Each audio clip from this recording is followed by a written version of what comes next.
Hi hello வணக்கம் viewers. இனி சென்னையில் ஐபிஎல் கிடையாது. கோபமான பிசிசிஐ வெடித்து பிரச்சனை.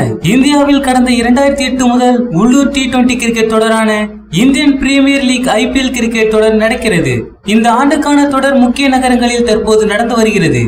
இதில் மேட்ச் பிக்சிங் சர்ச்சையில் சிக்கிய 2 ஆண்டு தடைக்கு பின் மீண்டும் களமிறங்கும் சென்னை சூப்பர் கிங்ஸ் அணி கொல்கத்தா நைட் ரைடர்ஸ் அணியை எதிர்கொள்கிறது. நேற்று நடந்த மேட்சில் சென்னை சூப்பர் கிங்ஸ் அணி த்ரில் வெற்றியை கண்டது. இந்த நிலையில் போட்டியின் 10வது ஓவரை சென்னை அணியின் தாகி வீசினார். அப்போது 6வது பந்தை வீசுவதற்கு முன்பாக மைதானத்தில் குவிந்திருந்தவர்களில் சிலர் காலணி, ஷூ மற்றும் கட்சி கொடியை வீசி எரிந்துள்ளனர். அப்போது மைதானத்தில் ஃபீல்டிங் செய்து கொண்டிருந்த ஜடேஜா காலணியை எடுத்து காலால் எட்டி உதைத்துள்ளார்.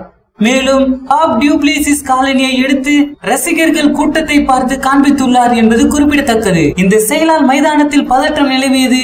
இதையடுத்து காலனி மற்றும் கட்சி கொடி வீசியவர்களை போலீசார் கைது செய்துள்ளனர். மேலும் அவர்கள் நாம் தமிழர் கட்சியை சேர்ந்தவர்கள் என்று தகவல் வெளியாகியுள்ளது. காவிரி மேலாண்மை அமைக்க கோரி சேப்பாக்கம் மைதானத்தை சுற்றிலும் இயக்குனர் பாரதி ராஜா மற்றும் நாம் தமிழர் கட்சியில் சார்பில் போராட்டம் நடந்தது. இதன் காரணமாக பலத்த போலீஸ் பாதுகாப்புடன் 2 அணி வீரர்களும் மைதானத்திற்கு அழைத்து வரப்பட்டனர்.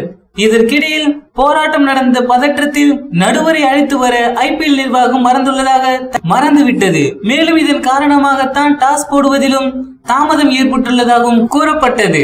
சென்னையில் நடைபெற உள்ள ஐபிஎல் போட்டிகள் வேறு இடத்துக்கு மாற்றம் செய்யப்பட்டுள்ளது. டெல்லியில் நடைபெற்ற பிசிசிஐ மற்றும் ஐபிஎல் அதிகாரிகள் ஆலோசனைக்கு பிறகு இந்த முடிவு எடுக்கப்பட்டுள்ளது.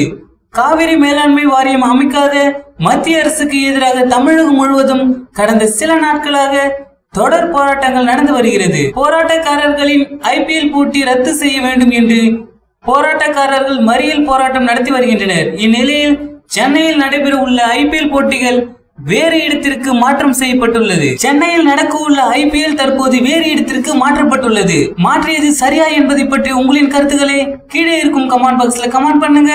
இந்த வீடியோ பிடிச்சிருந்தா லைக் பண்ணுங்க, ஷேர் பண்ணுங்க, மறக்காம நம்ம சேனலை சப்ஸ்கிரைப் பண்ணுங்க.